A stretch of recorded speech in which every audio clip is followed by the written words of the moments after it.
Shalom, giving all praises, honor and glory unto Yahweh, Ba'Shem Yahushai, Ba'Hashem Rakakadash.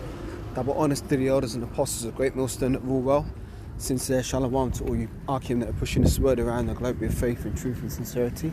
As always, I'm the Baba Caleb, back again with another lesson to help edify the Lord's elect. As always, I'd like to start by saying that we are the real Hebrew Israelites, the real Israelites, these so-called Negroes, Latinos, Hispanics, Native Americans, West Indians and West Africans predominantly. However, you are going to get Israelites that do look like the other nations, because Israel, as a people, has been scattered amongst all people throughout our various captivities. But if your sea line by your forefathers goes back to the man in the Bible that was named Israel, then you too are an Israelite, no matter what you may look like, because the book of Numbers, chapter 1 and verse 18 states that your nationality is determined by the lineage of your forefathers. So I just want to do a quick hit in the spirit as I'm walking and talking. Now I was meditating on something, and I was just reasoning on something in my own mind, and I came to the conclusion that you shouldn't be fearful in this truth. You shouldn't be fearful, because Proverbs 1 states that there's only one thing we should fear, essentially, and that's Yahweh himself. Yahweh Ba'Shem Yahushai, Yahweh and Yahushai, those are who we fear. Other than that, we don't fear things. Like, we don't fear Esau rounding us up. We don't fear being thrown into a concentration camp or some prison or some shit like that. You know, many brothers have already experienced those types of things. You know, and not just experiencing those things, but experiencing them for the sake of this gospel. You know, brothers have experienced that, myself included.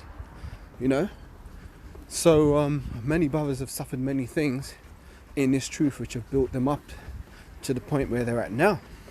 Now, not every brother goes into their personal testimony, not every brother goes into their personal history, but there are certain things that brothers might have experienced which they don't speak about because it's not the time for it. You know, everything in its due time. If they were to tell such things, then maybe it would make your head spin. So I find it funny when you have characters. I want to call them guys, because these guys aren't men, they're just fucking characters, man. Cartoon characters, like they just stepped out of Scooby-Doo or some shit, who are talking about faith, and have the audacity to try and pass judgment on another man's faith, as if they are Yahushua himself. You're not Yahushua, you're just a fucking man. and by all signs, you know a tree by its fruit. And if a tree's bearing bad fruit, well, guess what? Then you might not even be a man of the Lord, so who the fuck are you? Who the fuck are you? You know? Furthermore, as I said, you know a tree by its fruit. A good tree cannot bring forth corrupt fruit, but a bad tree will bring forth bad fruit. And if a man, for all he's saying, all he's speaking of is corrupt, filthy communications, bringing forth bad fruit, well then guess what? First and foremost, then, chances are you ain't the man of the Lord. You're just a nigger with a fucking Bible with a garment on. Secondly, you probably ain't even of the house of David. Man want to talk about, house of David, house of Saul. Oh, no wicked men in the truth.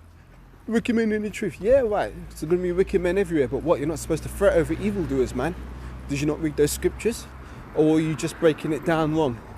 Are you only applying that scripture to Esau? Because if you are, then you're breaking it down wrong, because that scripture applies across the board. As that's guys getting cut because I'm saying don't fucking focus on Judas so much, man. Because Judas is going to be Judas, but guess what? Judas cannot subvert this truth. So if you've got evil men crept in unawares, right, they ain't going to get far. Because this is Yahweh's program, and he ain't going to let nobody ride up in there who ain't supposed to be there. That's why you're not supposed to fret yourself over evildoers. Furthermore, I want to go into this fearful thing, because these men, basically, time reveals all things, and it's being revealed what type of spirits these men have got. For example, the fearful spirit, right? If you're so afraid of secret men crept in unawares, you're going to be doing everything in your power to avoid experiencing that thing. When really you're being fearful, and you're claiming Yahushua, you ain't trusting in the Lord. If you trust in Yahushua, he'll guide you through the safe path, and you're not going to experience such things. But guess what? The Most High has a way of bringing your worst fears upon you in judgment. That's what Yahweh does. I'll use a brief example. If any of you are old enough to remember the O.J. Simpson trial, where he had a wife, and the guy she was seeing got stabbed up, right? Big case in the early 90s, around 93, 94, I think, right? Now, anybody who's done the research on the case knows that O.J. himself did it. And if we're going according to the Bible, technically it wasn't off because his wife was committing adultery, and the judgment for adultery is death. But the fact of the matter is the way she died. That's why I'm bringing this up, because if you do your research, I think her name was Nicole Simpson. Here comes the bus, and I have to cut this lesson short. Yeah, I'll just cut this short and then I'll get back into the topic I'm talking about. But just before I go, I don't want to do no lessons without precepts. So this is Revelation 21 and 8. It says, but the fearful, repeat that again, but the fearful, unbelieving, abominable, and murderers, and whoremongers, and sorcerers, and idolaters, and all liars shall have their part in the lake of fire, the part in the lake which burneth with fire and brimstone, which is the second death. So bear with me, Lord willing. Once I finish what I'm doing, I'll get back with this lesson. Until then, Yahweh Hashem Yashab Rakafah. Watch for part 2. Salakia. Shalom for now.